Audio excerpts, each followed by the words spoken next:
পুরো উম্মাহ ধ্বংস হয়ে যাবে। আই রিপিট, এই আমানতটা যদি আমরা রক্ষা না করি পুরো একটা জাতি ধ্বংস হয়ে যাবে। আপনাদেরকে মনে করিয়ে দিচ্ছি, মুসলমানরা যখন কারেন্টের লাইট আবিষ্কার করেছে, আমরা যে কারেন্টের লাইট বা বাতি দেখি, মুসলমানরা যখন এই কারেন্টের লাইট আবিষ্কার করেছে, আমেরিকা এই দেশের কোনো অস্তিত্বই ছিল না। মুসলমানরা পৃথিবীর জ্ঞান বিজ্ঞানের প্রতিটি শাখায় দাপিয়ে বেরিয়েছে, পৃথিবীর পুরো বিশ্বে মুসলমানরা রাজ করেছে। কিন্তু যখন থেকে মুসলমানরা ইলমের বা এই জ্ঞানের খেয়ানত করতে শুরু করেছে, ঠিক তখন থেকে মুসলমানদের ধ্বংস অনিবার্য হয়ে দাঁড়িয়েছে। আমরা এই ইলমের আমানতটা কিভাবে রক্ষা করতে পারি? খুবই গুরুত্বপূর্ণ। 1 নম্বর, model teaching and active learning. একজন শিক্ষক, আপনি একজন শিক্ষকের জন্য সবচেয়ে গুরুত্বপূর্ণ হচ্ছে, শিক্ষক শুধুমাত্র তথ্য ডেলিভার করবেন না, শিক্ষক নিজের আচরণ, সিদ্ধান্ত, ওঠাবসা সব কিছু দিয়ে শিক্ষা দিবেন। যা শেখাবেন তা নিজে জীবনে প্রমাণ করে দেখাবেন। নবী করিম সাল্লাল্লাহু আলাইহি ওয়াসাল্লাম ঠিক এটাই আমাদেরকে আদেশ দিয়েছেন। নবী করিম সাল্লাল্লাহু আলাইহি ওয়াসাল্লাম বলেছেন, আপনারা সবাই খুব ভালো করেই জানেন, সল্লু কামা রাআইতুমুনি উসাল্লি, pray as you have seen me praying. তোমরা যেভাবে আমাকে নামাজ পড়তে দেখো তোমরা সেভাবে নামাজ পড়ো। নবীজি কিন্তু বলেন নাই আমি বলছি শোনো, নবীজি কিন্তু বলেছেন আমাকে দেখো। তার মানে নবীজি নিজের অ্যাক্টিভিটির মাধ্যমে সাহাবায়ে কেরামদেরকে শিক্ষা দিয়েছেন। নবী করিম সাল্লাল্লাহু আলাইহি ওয়াসাল্লাম বলেছেন, খুযু আন্নী মানাসিকাকুম, take your rituals of Hajj from me. নবীজি বলেন নাই আমি বলছি তোমরা শোনো, নবীজি বলেছেন আমার কাছ থেকে শেখো। সুতরাং এইটা মডার্ন এডুকেশন সিস্টেমে অত্যন্ত গুরুত্বপূর্ণ, যেটাকে বর্তমান আধুনিক শিক্ষা ব্যবস্থা নাম দিয়েছে অবজারভেশন বেসড লার্নিং। সম্মানিত শিক্ষকবৃন্দ, এবং এই মডেল টিচিং অ্যান্ড অ্যাক্টিভ লার্নিংটাকে বিখ্যাত একজন মনোবিজ্ঞানী আলবার্ট বান্দুরা তিনি সমর্থন করেছেন। এবং আলবার্ট বান্দুরা তিনি জন্মগ্রহণ করেছেন 1925 সালের 4 ডিসেম্বর, মৃত্যুবরণ করেছেন 2021 সালের 26 জুলাই। He was a Canadian American psychologist and the professor of social science in psychology at Stanford University, who contributed to the fields of education and to the fields of psychology. তিনি 2025 সালে একটা survey হয়েছে। He became the first psychologist with more than 1 million Google Scholar citations. During his lifetime, Bandura was widely described as the greatest living psychologist and as one of the most influential psychologists of all the time. Bandura তিনি একজন বিখ্যাত মনোবিজ্ঞানী ছিলেন এবং তিনি একটি article লিখেছেন। তার মেইন আর্টিকেল হচ্ছে সোশ্যাল লার্নিং থিওরি। তিনি এর মাধ্যমে স্বীকৃতি দিয়েছেন, যেখানে বলা হয়েছে মানুষ অবজারভেশন এবং মডেলিংয়ের মাধ্যমে সবচেয়ে কার্যকরভাবে শিখে, শুধু দেখে বা শুনে মানুষ শিখতে পারে না। এই নিয়ম থেকে আমাদের সম্মানিত শিক্ষকবৃন্দ যারা আমাকে শুনছেন, আপনাদের জন্য অ্যাকশনেবল পয়েন্ট হচ্ছে, নাম্বার 1, যখন কোনো নতুন বিষয় শেখাবেন লাইভ ডেমনস্ট্রেশন, লাইভ করে দেখাবেন। 2 নম্বর, এটা করো না, এটা বলার চেয়ে আপনি বলবেন তুমি আমাকে দেখো। আপনি আপনার ছাত্রকে বলবেন আপনি আমাকে দেখেন, আমি যেভাবে করছি আমাকে দেখেন, এরপর আপনি করেন। 3 নম্বর, আপনি যে জিনিসটা শিক্ষা দিয়েছেন সেটা আপনি আগে নিজের মধ্যে বাস্তবায়ন করবেন। সম্মানিত শিক্ষকবৃন্দ, আপনি যদি শিক্ষার এই আমানতটাকে পরিপূর্ণভাবে কাজে লাগাতে চান, 2 নম্বর হচ্ছে emotional intelligence and teacher student bonding. This most important. মনে রাখবেন, শিক্ষা শুধুমাত্র তথ্য বিনিময় নয়, বরং এটি একটি সম্পর্ক। কেমব্রিজ বিশ্ববিদ্যালয়ের কেমব্রিজ মুসলিম কলেজের প্রতিষ্ঠাতা এবং খ্যাতনামা শিক্ষাবিদ Sheikh Abdul Hakim Murad, leading British Islamic scholar, academic and author. He serves as the Dean of Cambridge Muslim College and teaches Islamic studies at Cambridge University. He converted to Islam in 1979 and widely known for promoting traditional Islamic thoughts in the West. তিনি চমৎকার করে বলেছেন, trust in education cannot be established through information delivery alone, but through empathetic connection, patience and absolute ethical integrity of the educator. এবং এটা খুবই গুরুত্বপূর্ণ এবং নবী করিম সাল্লাল্লাহু আলাইহি ওয়াসাল্লাম কিন্তু আমাদেরকে তাই শিখিয়েছেন। নবী করিম সাল্লাল্লাহু আলাইহি ওয়াসাল্লামের কাছে একজন সাহাবী এসেছে। নবীজি সবসময় সাহাবায়ে কেরামদের সঙ্গে কথা বলতেন, সময় দিতেন। নবী সাল্লাল্লাহু আলাইহি ওয়াসাল্লাম প্রত্যেকটা সাহাবীর ব্যক্তিগত বিষয়গুলো জানতেন। একজন সাহাবী এসেছেন, যুবক সাহাবী, তিনি এসে নবীজিকে বললেন, নবী ইযান লি বিজিনা, আপনি আমাকে জিনার অনুমতি দেন। নবী করিম সাল্লাল্লাহু আলাইহি ওয়াসাল্লামের আশেপাশে যারা ছিলেন তারা সেই যুবককে ধমক দিয়ে উঠেছে, মাহ মাহ, দূর হও, তুমি এমন কথা নবীদের সামনে কিভাবে বলতে পারলে? নবী সাল্লাল্লাহু আলাইহি ওয়াসাল্লাম ধমক দেননি, অত্যন্ত ভালোবেসে আদর করে সাহাবীকে বলেছেন, তুমি আমার কাছে এসে বসো। সাহাবী যখন বসেছেন, নবীজি অত্যন্ত ভালোবেসে তাকে বুঝিয়েছেন, তাকে প্রশ্ন করেছেন, তুমি জিনা করতে চাও, এই বিষয়টা কি তুমি তোমার মায়ের ক্ষেত্রে পছন্দ করবে? সাহাবী, লা ওয়াল্লাহি, আল্লাহর কসম করে বলছি, কখনোই আমার মায়ের সঙ্গে জিনা হবে এটা আমি কখনোই মানতে পারবো না। নবী সাল্লাল্লাহু আলাইহি ওয়াসাল্লাম অত্যন্ত মায়া দিয়ে, প্রশ্ন দিয়ে, ভালোবাসা দিয়ে সেই সাহাবীকে বুঝিয়েছেন। এবং নবী করিম সাল্লাল্লাহু আলাইহি ওয়াসাল্লাম বলেছেন, জীবনের শেষ প্রান্তে এসে সেই সাহাবী আর কখনো কোনো খারাপের দিকে মনোযোগ পর্যন্ত দেননি। এটি কোনো চাপিয়ে দেওয়া নয়, বরং এটি সম্পর্কের মাধ্যমে অন্তর্জয় করা। এবং আল্লাহ তাআলা চমৎকার করে বলেছেন, ফাবিমা রাহমাতিন মিনাল্লাহি লিনতা লাহুম ওয়ালাউ কুনতা ফাযযান গলীযাল কলবি লানফাদ্দু মিন হাওলিক। নবী, আমি আপনার হৃদয়টাকে নরম করেছি, এটা আমি আল্লাহ তাআলার রহমত। আমি যদি আপনার হৃদয়টাকে নরম না করতাম, they would have dispersed from around you, আপনার আশেপাশ থেকে সাহাবায়ে কেরাম সরে যেত। সম্মানিত শিক্ষকবৃন্দ যারা আমাকে শুনছেন, এই আয়াতে স্পষ্টভাবেই বলা হয়েছে কোমলতা এবং সম্পর্কই হবে শিক্ষা প্রক্রিয়ার ভিত্তি, কখনোই কঠোরতা বা মারপিট নয়। তুর্কি একজন শিক্ষাবিদ আছেন, দার্শনিক এবং ইস্তাম্বুল বিশ্ববিদ্যালয়ের প্রফেসর নুরেদ্দিন তুপচু, তার বিখ্যাত একটা গ্রন্থ আছে মাআরিফ। সেই গ্রন্থে তিনি চমৎকার করে বলেছেন, একজন শিক্ষক তিনি হবেন হৃদয় জয়কারী অভিভাবক। তিনি সুন্দর করে বলেছেন, মুআল্লিম সাদেজে বিলগি আকতারান বীর মেমোর দেইল তালে বেছে নিন রুহুনো শেফকাতলে ইশলেইন বীর গুনুল দোস্তদুর সার্তলিক ভে খোরখো জেহিনি খিলিতলের ইলিম ইশে আনজাক মের হামেটস ভে মের হামেটস ভে সেভগি কাপাসামদান ইচেরিগিরের। তিনি চমৎকার করে বলেছেন, শিক্ষক কেবল তথ্য প্রবাহকারী বা তথ্য প্রদানকারী কোনো বেতনভুক্ত কর্মচারী নন, বরং তিনি শিক্ষার্থীর আত্মাকে স্নেহ দিয়ে পরিচর্যা করা একজন আত্মিক বন্ধু। কঠোরতা এবং ভয় মানুষের মেধাকে, মানুষের চিন্তাকে তালাবদ্ধ করে দেয়। অন্যদিকে জ্ঞান প্রবেশ করে শুধুমাত্র দয়া এবং ভালোবাসার দরজা দিয়ে।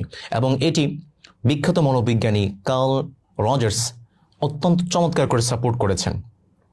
কার্ল রজার্স তার একটা বিখ্যাত থিওরি আছে, পারসন সেন্টার্ড লার্নিং। তিনি থিওরির মাধ্যমে বলেছেন, শিক্ষার্থী তখনই সবচেয়ে ভালো শেখে যখন সে অনুভব করে শিক্ষক সত্যিকারের ভাবে তাকে সম্মান দিচ্ছে এবং গুরুত্ব দিচ্ছে, এবং একে বলা হয় রিলেশনাল পেডাগজি। সম্মানিত শিক্ষকবৃন্দ, আজকালের ছেলেমেয়েরা তারা কিন্তু অত্যন্ত মাইন্ড করে, আপনি ধমক দিবেন তারা মাইন্ড করে বসে, মার দিলে তো কোনো কথাই নাই। এখান থেকে শিক্ষা হচ্ছে, আপনি যখন ক্লাসে ঢুকবেন প্রতিটি শিক্ষার্থীর নাম, পরিবার, ব্যক্তিগত পরিস্থিতি জানার চেষ্টা করবেন। একজন শিক্ষক তখনই সবচেয়ে ভালো শিক্ষক হয় যখন তার স্টুডেন্টের সার্বিক অবস্থা সে বুঝতে পারে। 2 নম্বর, ক্লাসের বাহিরে অন্তত একজন শিক্ষার্থীর সঙ্গে 1 থেকে 2 মিনিট ব্যক্তিগতভাবে কথা বলবেন। 3 নম্বর, ভুল করা শিক্ষার্থীকে প্রকাশ্যে লজ্জা না দিয়ে নাবিজির মতো নরমভাবে আদর দিয়ে শেখাবেন। সম্মানিত শিক্ষকবৃন্দ, সর্বশেষ 4টি পয়েন্ট আপনাদের সব স্থাপন করতে চাই। 1 নম্বর, ইথিক্যাল অ্যান্ড মোরাল মেন্টরশিপ।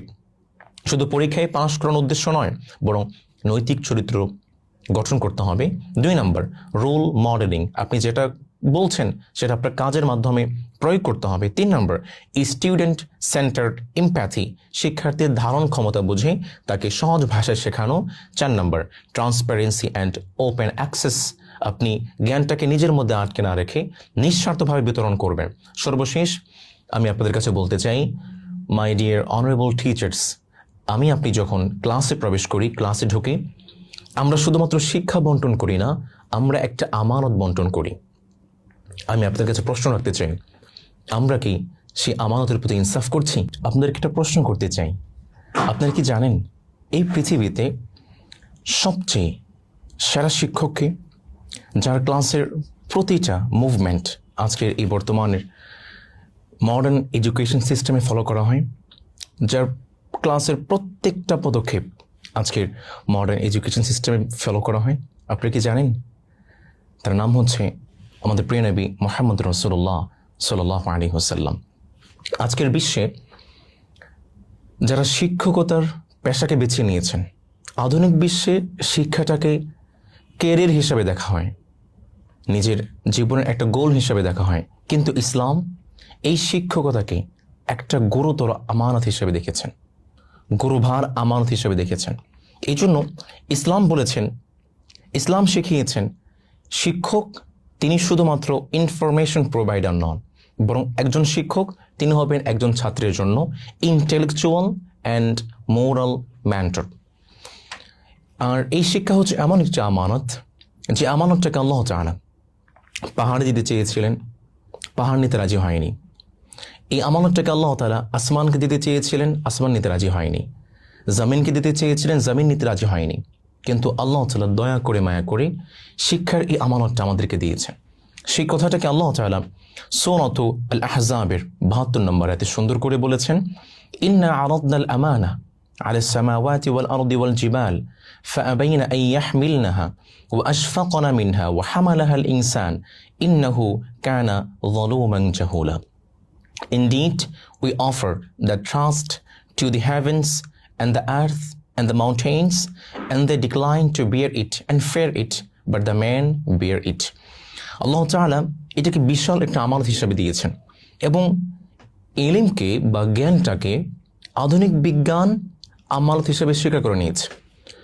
বর্তমান বিশ্বের অন্যতম একটি বিশ্ববিদ্যালয় ইয়েল বিশ্ববিদ্যালয়ের প্রখ্যাত প্রাচ্যবিদ এবং অ্যারাবিক স্টাডিজের অধ্যাপক ফ্রান্জ রোজেনথাল, যিনি জন্মগ্রহণ করেছেন 1914 সালে এবং ইন্তেকাল করেছেন 2003 সালে। He was a prolific and highly accomplished scholar who contributed to the development of Saud's critical studies in Arabic in the US. He wrote extensively on Islamic civilization. His books have been translated into Arabic, Russian, and Turkish. তিনি অত্যন্ত renowned একজন scholar.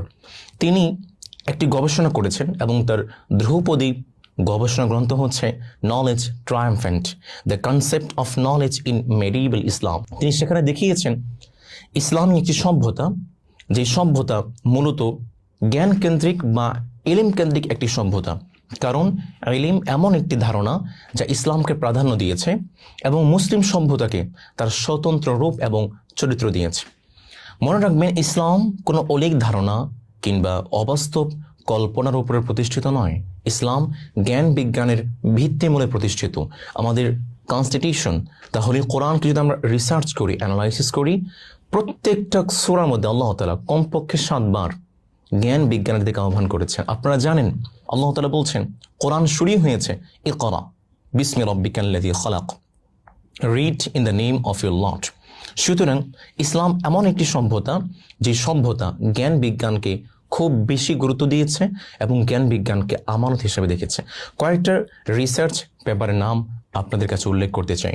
প্রখ্যাত তাফসীরকার M কোরাইন Shihab, তার একটা বিখ্যাত research article আছে, knowledge as trust, an Islamic theological perspective on information accessibility, মালয়েশিয়ার university Sultan Zainal আবিদিনের থেকে প্রকাশিত, কনসেপ্ট অফ আল আমানা অ্যান্ড আল মাসউলিয়া for humans character from ethical Islamic perspective, যেটি funded by ministry of higher education Malaysia. এবং এই দুইটি জার্নালের মূল কথা হচ্ছে, রিসার্চের মূল কথা হচ্ছে নলেজ অ্যাজ আমানা। আমাদের কাছে যে জ্ঞানটা আছে, ইলমটা আছে, এটা হচ্ছে আমানত। আল্লাহ তাআলা সুন্দর করে বলে দিয়েছেন, ইন্নাল্লাহা ইয়া'মুরুকুম আন তুআদ্দুল আমানাত ইলা আহলিহা। আল্লাহ তাআলা বলছেন তোমরা তোমাদের আমানতগুলো মানুষের কাছে পৌঁছে দাও।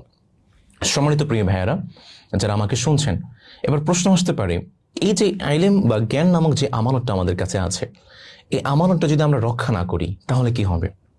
Listen very carefully. এই আমানতটা যদি আমরা রক্ষা না করি, 1 নম্বর, পুরো উম্মাহ ধ্বংস হয়ে যাবে। আই রিপিট, এই আমানতটা যদি আমরা রক্ষা না করি, পুরো একটা জাতি ধ্বংস হয়ে যাবে। আপনাদেরকে মনে করিয়ে দিচ্ছি, মুসলমানরা যখন কারেন্টের লাইট আবিষ্কার করেছে, আমরা যে কারেন্টের লাইট বা বাতি দেখি, মুসলমানরা যখন এই কারেন্টের লাইট আবিষ্কার করেছে, আমেরিকা এই দেশের কোনো অস্তিত্বই ছিল না। মুসলমানরা পৃথিবীর জ্ঞান বিজ্ঞানের প্রতিটি শাখায় দাপিয়ে বেরিয়েছে, পৃথিবীর পুরো বিশ্বে মুসলমানরা রাজ করেছে। কিন্তু যখন থেকে মুসলমানরা ইলমের বা এই জ্ঞানের খেয়ানত করতে শুরু করেছে, ঠিক তখন থেকে মুসলমানদের ধ্বংস অনিবার্য হয়ে দাঁড়িয়েছে। এই জন্য এলিম বা জ্ঞান নামক যে আমানতটা আমাদের কাছে আছে, এইটাকে যদি আমরা সঠিকভাবে ইউটিলাইজ করতে না পারি, খেয়ানত করি, 1 নম্বর পুরো জাতি ধ্বংস হয়ে যাবে। 2 নম্বর, আল্লাহ তাআলা লানত সেই ব্যক্তির উপরে আসবে যে ইলমের খেয়ানত করেছে। আল্লাহ তাআলা সূরাতুল বাকারা এর 159 নম্বর আয়াতে সুন্দর করে বলেছেন, ইন্নাল্লাযীনা ইয়াকতুমুনা মা আনজালনা মিনাল বাইয়িনাতি ওয়াল হুদা মিন বা'দি মা বায়্যানাহু লিন-নাসি ফিল কিতাব উলাইকা ইয়ালআনুহুমুল্লাহ ওয়া ইয়ালআনুহুমুল লাঈনুন। Indeed, those who conceal the clear proofs, evidence, and guidance which we have sent down after we have made it clear in the books for the people, those they are the ones cursed by Allah. যে ব্যক্তি ইলমের আমানতের খেয়ানত করবে সে নিঃসন্দেহে আল্লাহর লানতের শিকার হবে। 3 নম্বর, যে ব্যক্তি এই ইলমের খেয়ানত করবে তার জন্য জান্নাতটা হারাম হয়ে যায়। নবীজির বিখ্যাত সাহাবী বাকার ইবনে ইয়াসার রাদিয়াল্লাহু তাআলা আনহু সুন্দর করে বলেছেন, মা মিন আবিদিন ইস্তানাইহিল্লাহু রাইয়া ইয়ামুতু ইয়াওমা ইয়ামুত ওয়া হুয়া গাশুন লিরাইয়াতি ইল্লা হারামাল্লাহু আলাইহিল জান্নাহ। এই ইলমের আমানতটা যদি আমরা খেয়ানত করি, জান্নাত পাওয়া তো দূরের কথা, জান্নাতের গ্রান্টটা পর্যন্ত পাব না। আল্লাহ আমাদেরকে আমাদের আমানতটাকে পরিপূর্ণভাবে পালন করে তৌফিক দিন। বারাকাল্লাহু ফি হায়াতিকুম। ওয়াসসালামু আলাইকুম ওয়া রাহমাতুল্লাহি ওয়া বারাকাতুহু।